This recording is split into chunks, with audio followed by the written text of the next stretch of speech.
Hello mga kabox, it's me again, Kevin Soles, and welcome back to my channel. And for today's video mga kabox, tuturuan ko po kayo kung paano tanggalin yung mga copyrighted music sa video mo dito sa YouTube. Na-copyright kasi yung isa kong video, kaya gusto kong i-share sa inyo kung paano ko ito tanggalin. Alam kong madami nang nakakalam kung paano ito gawin, pero alam kong madaming baguhan dito sa YouTube at hindi pa nila alam kung paano ito gawin. Bago natin simulan, kung bago ka pa lamang sa YouTube channel ko ay please subscribe to my YouTube channel and click the notification bell para ma-update ka sa tuwing may panibago akong upload na video. Tara, simulan na natin. Panoorin mo ito ng naka-full screen para makita mo ng maayos ang video. May dumating kasing notification sa akin. Ito yung sabi. Tingnan natin sa ating YouTube Studio. Video can't be monetized. Copyright issues. Yan yung notification na dumating sa akin. May copyright issue yung isa kong video dahil sa music na ginamit ko.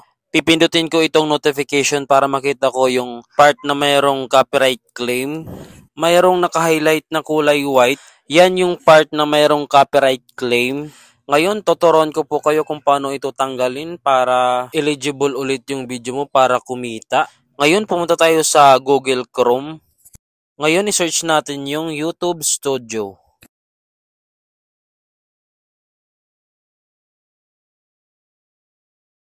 Ngayon, pinutin lang itong nasa unahan, YouTube Studio. At ngayon, mapupunta ka sa iyong channel dashboard ng YouTube channel mo. Ngayon, pinutin lang natin ito para mapunta ka sa mga content mo. Ngayon, hahanapin na natin yung mayroong copyright claim na video natin. Scroll lang tayo pababa. At kung wala pa yung video na may copyright claim, pindutin lang natin ito para makita natin yung ibang videos natin. At kung hindi mo pa makita yung video na mayroong copyright claim is pinutin lang ulit yung pinindot mo kanina hanggang sa makita mo yung video na mayroong copyright claim. At kapag makita mo na yung video na mayroong copyright claim is pindutin mo lang ito, yung kulay pula, at ito yung lalabas. At mayroong makikitang see details, pindutin natin ito. At kapag mapindot mo na, ito yung lalabas. At ngayon makikita mo yung background music na ginamit mo na kiniklaim ng may-ari. At ngayon may nakikita kayong select action. Pinutin lang natin ito. At ito yung lalabas.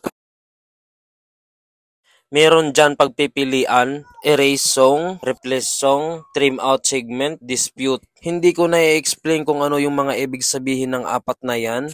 Kasi para sa akin, mas madali itong erase song. Ilang minutes lang matatanggal na yung copyrighted music sa video mo. Ngayon, pindutin na natin itong erase song. At pinutin lang itong continue. At ito yung lalabas. At ngayon naman, pinutin lang itong save. At ito yung lalabas. Ngayon naman, pinutin lang yung erase song. So, ayan na. Magantay na lang tayo na may dumating ulit na notification about sa copyright issue. Pwede mo nang pinutin yung X.